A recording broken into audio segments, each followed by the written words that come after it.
Di sebuah desa kecil di Kalimantan, hiduplah seorang bidan bernama Narti. Ia dikenal ramah dan cekatan, selalu siap membantu persalinan kapan saja. Namun, sejak suaminya meninggal, Narti menjadi penyendiri. Rumahnya yang berada di tepi hutan semakin terasa sunyi. Suatu malam, saat hujan deras mengguyur desa, Narti mendengar ketukan pelan di pintunya. Seorang wanita pucat dengan perut buncit berdiri di ambang pintu. "Tolong saya, Bu Bidan.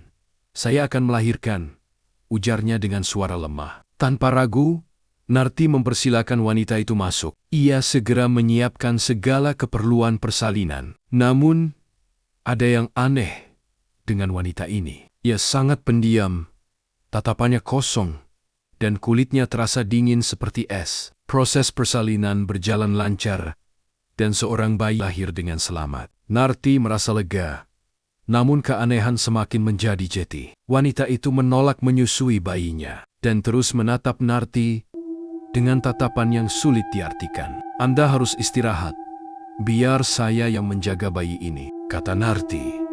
Wanita itu mengangguk dan berbaring di ranjang. Narti membawa bayi itu ke ruang tengah. Saat ia hendak membuatkan susu, tiba-tiba ia mendengar suara bisikan dari arah kamar.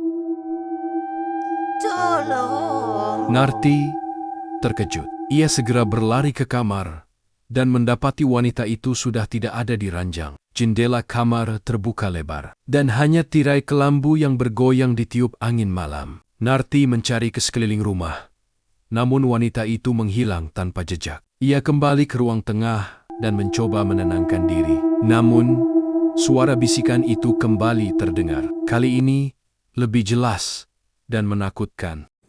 Narti! "Aku di sini." Narti menoleh ke arah kelambu yang menutupi jendela ruang tengah. Samar-samar, ia melihat sosok tanpa kepala melayang di balik kelambu. Sosok itu adalah Kuyang, makhluk jadi-jadian yang mencari darah bayi untuk menambah kekuatannya. Narti menjerit dan memeluk bayi itu erat-erat. Ia tahu Kuyang itu mengincar bayinya. Dengan sekuat tenaga, ia berlari keluar rumah, menerjang hujan dan kegelapan malam. Ia terus berlari hingga tiba di rumah kepala desa. Dengan napas tersengal-sengal, ia menceritakan semua yang dialaminya. Kepala desa dan warga lainnya segera bersiap dengan membawa obor dan senjata tajam. Mereka kembali ke rumah Narti dan mengepungnya. Saat mereka masuk ke dalam rumah, Kuyang itu sudah tidak ada. Namun, bau anyir darah tercium sangat menyengat. Semua mata tertuju pada bayi di gendongan Narti.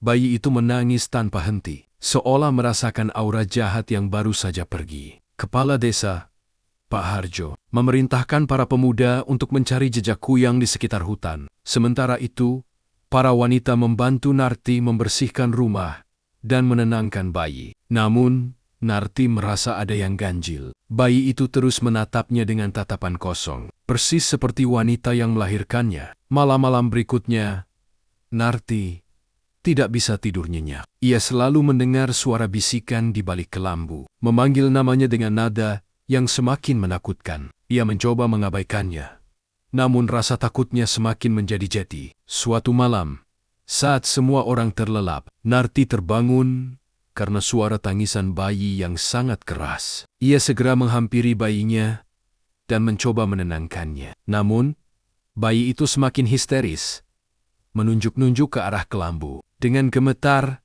Narti membuka kelambu itu. Betapa terkejutnya. Iya, di balik kelambu itu berdiri sosok wanita pucat yang melahirkan bayi itu.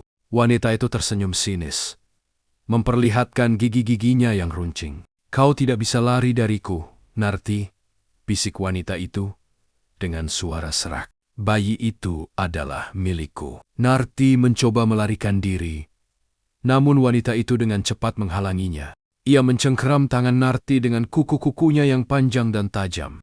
Narti merasakan sakit yang luar biasa, seperti ada racun yang menjalar di tubuhnya. Tiba-tiba, Narti merasakan kekuatan baru muncul dari dalam dirinya. Ia teringat akan ilmu kebidanan yang dipelajarinya dari sang ibu. Dengan sekuat tenaga, ia melepaskan diri dari cengkeraman wanita itu dan membaca mantra penolak bala. Wanita itu menjerit kesakitan dan terhuyung mundur. Tubuhnya mulai berasap dan perlahan menghilang. Namun, sebelum benar-benar lenyap, ia sempat mengucapkan sebuah kalimat yang membuat Narti terkejut. "Kau salah, Narti. Aku bukan kuyang. Aku adalah ibunya. Dan bayi itu adalah tumbal untuk menghidupkan kembali suamimu." Narti tertegun. Ia tidak percaya dengan apa yang baru saja didengarnya. Ia menatap bayi itu dengan tatapan nanar. Apakah benar bayi ini adalah tumbal untuk menghidupkan kembali suaminya? Apakah wanita itu adalah ibu kandung bayi ini, yang rela melakukan apapun demi cinta? Tanpa sadar, Narti mendekati bayi itu dan mencium keningnya. Anehnya, ia tidak merasakan kasih sayang seperti seorang ibu, melainkan rasa dingin dan aura kematian yang sangat kuat. Bayi itu membuka matanya dan menatap Narti dengan tatapan yang sangat mengerikan. Matanya merah menyala, tanpa pupil, seperti mata iblis. Bayi itu tersenyum, memperlihatkan gigi-gigi taring yang tajam. "Terima kasih, Narti," kata bayi itu dengan suara berat yang bukan suara bayi. "Kau telah membantuku untuk kembali." Narti menjerit dan melempar bayi itu ke lantai. Bayi itu tertawa terbahak-bahak, lalu tubuhnya berubah menjadi sosok pria dewasa yang sangat tampan. Itu adalah suaminya, yang telah lama meninggal. "Aku kembali, Narti," kata suaminya dengan senyum jahat, "dan kau akan menjadi ratuku di alam kegelapan." Narti tidak bisa berkata apa-apa. Ia hanya bisa menangis dan menyesali semua yang telah terjadi. Ia telah menjadi korban dari cinta buta dan ambisi yang menyesatkan. 1 bulan setelah kejadian itu, warga tidak pernah melihat keberadaan Narti lagi. Sepertinya ia terlupakan begitu saja. Atau Narti memang tidak pernah hidup di dunia nyata selama ini. Kebenarannya, Narti hanyalah arwah penasaran seorang wanita hamil yang telah lama meninggal dunia. Ia adalah korban dari kuyang yang telah merenggut bayi Narti. Kala itu Narti frustasi dan mengakhiri hidupnya. Di rumah tua itu kini hanya tinggal seorang kakek yang berumur 78 tahun. Dan kakek itu adalah suami Narti saat ia masih hidup dulu.